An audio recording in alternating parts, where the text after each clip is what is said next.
Now that the Half-Life Alyx AMA ended a couple days ago by the point you're seeing this video, even while I am excited, I figured let's take an opposite approach and talk about an item that is particularly concerning. Let's take an angle where we all collectively shit our pants at the possibility of failure, take that rolled up ball of pants shit, and hurl it at our neighbor's door with as much force as possible while screaming cowabunga, dude. You can take this for what it is, my own personal concern about the game, but as a dude who lives in an $830 apartment complex where leaks happen at least once every 6 months, I think I know a thing or two about a shit show. And it won't even be a shit show, am I kidding? It's a very small point, but still a concern. The AMA went off without a hitch. They answered a lot of interesting information. It seems like the game is going to ship on time, which by Valve standards is an absolute fucking miracle. Saying that they spent their Valve time, which basically means the delays that would have happened. They've already spent the time in that zone before they even announced it. So kudos to Valve for being responsible for once in that regard. We also know a little bit about the sound design. There was a lot of questions answered about sound.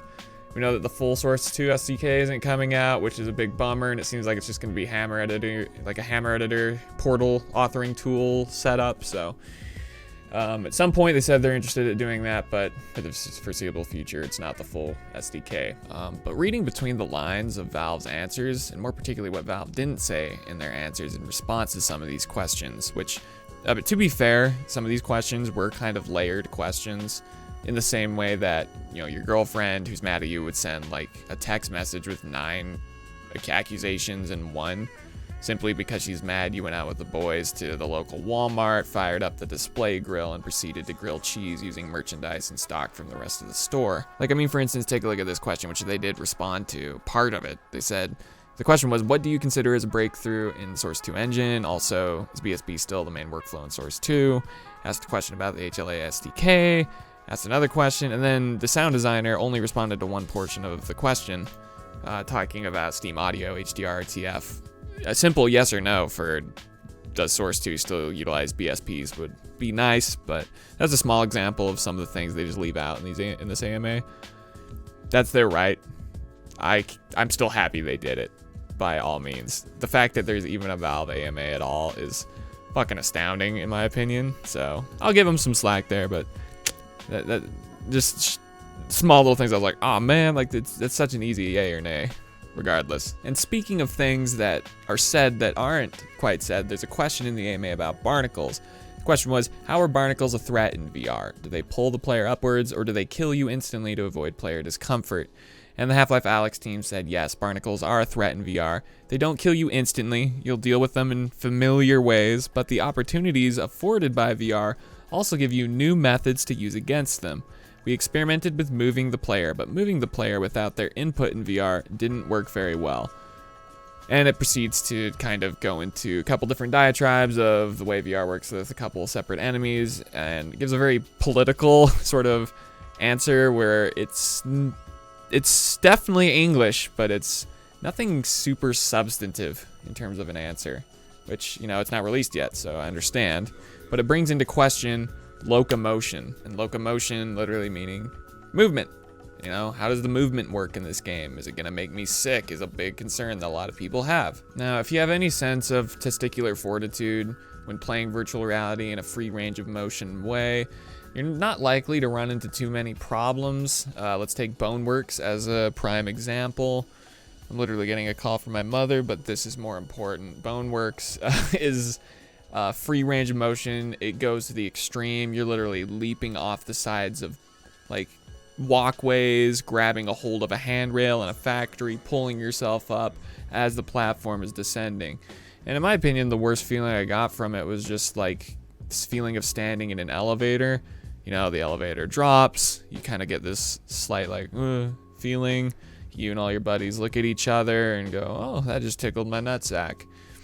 But a lot of like boomers or people who get sick on swing sets and people who just overall brains just don't work that well with movement on screens, and it makes them sick, leads me to believe that since the people at Valve, the developers, are generally older, that they're going to restrict the locomotion in a lot of ways. For instance, I foresee a situation with a Barnacle where instead of, like in the original games, you get stuck to the tongue and you're physically moved into the air towards this fleshy maw getting ready to eat you. Your head in virtual reality would go inside of it as you struggle to like get out of this disgusting vagina thing while that's eating your face. In Half-Life Alyx, I could foresee it being the tongue kind of just lassos itself around your neck like Toy Story from Woody just shot you with a good one.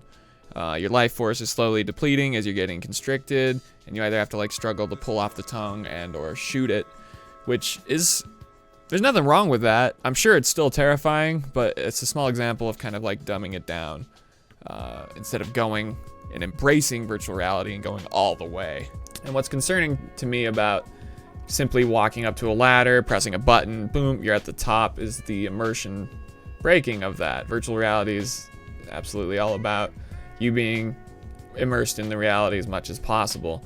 Climbing a ladder should be a fun and interesting feat such as Boneworks, where you're going like this and you're kind of scaling up, and then maybe once you hit the top then it fades and you're standing, so you don't have to like awkwardly push yourself up like you're trying to escape being drowned in an 8-foot swimming pool and your nephew happens to be next to you. You can't swim, so you just kind of drown him and save yourself.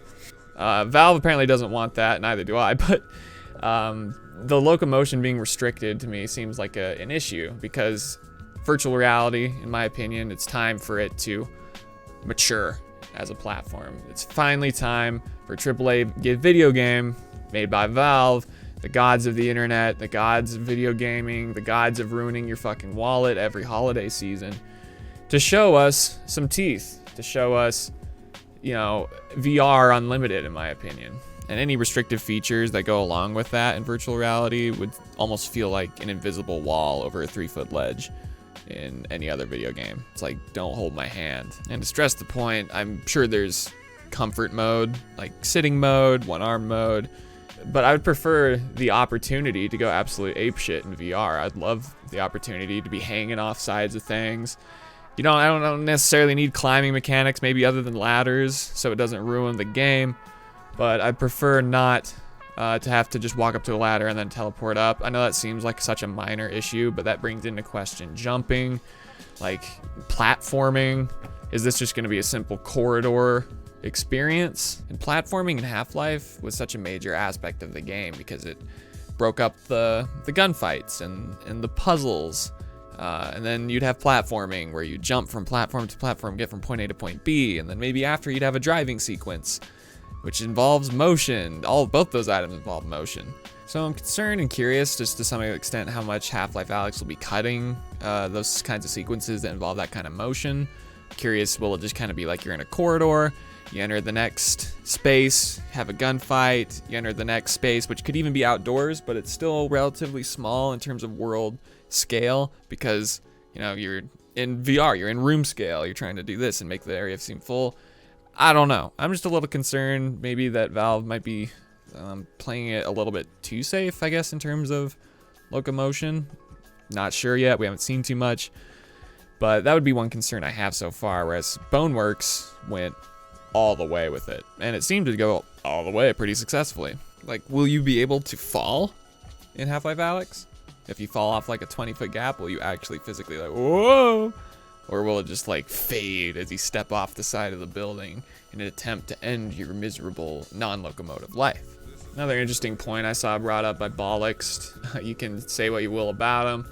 Regardless, he brought up an interesting point on Twitter, talking about the length of Half-Life Alyx, bringing up the fact that virtual reality, the movement speed itself, in and of itself, is automatically a lot slower than a game like Half-Life 2. So while you might have the same movement, or while the game length might be the same length as Half-Life 2, your movement speed is going to be greatly reduced, probably by more than half, compared to how fast you move in Half-Life 2. Does that mean we're going to cover less territory? Does that mean we're not going to have as much, change of pace?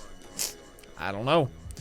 I'm still optimistic. I'm still definitely waiting with bated breath. I cannot wait, literally, I'm jizzing at the very thought of seeing that Valve logo and seeing that dude with his back turned to you, and then he slowly turns towards you in virtual reality, where I proceed to just blow ass all over the place. Like, I'm #1 in line for this. But if I had to choose something I'm concerned about, it'd be the locomotion. So the final point being that in terms of the possibility of them playing it too safe would just be constricting the freedom which essentially virtual reality said to offer. You know, if you're designing a game that works on all controllers, that works whether you're seated or standing, which restricts your locomotion in terms of climbing ladders and all this stuff, it could create a claustrophobic corridor rail shooter type experience, which I'm not necessarily entirely enthusiastic about, but I will fucking definitely play it if it ends up being that. And I'm sure I'll still enjoy it. I'm sure the story and the lore are still going to be amazing. So let me know what you guys think of that in the comments below. This has mostly just been me rambling and goddamn rambling. So I'd love this to be a conversation. Are you worried about the locomotion? Are you even getting Alyx VR? Do you even have hands? Anyways, thanks guys for watching. I have Resident Evil and another Portal video coming out. Got merch down below, the big error sign from Source, mappers galore. And I'll catch you in the next one. So I love you guys and blah.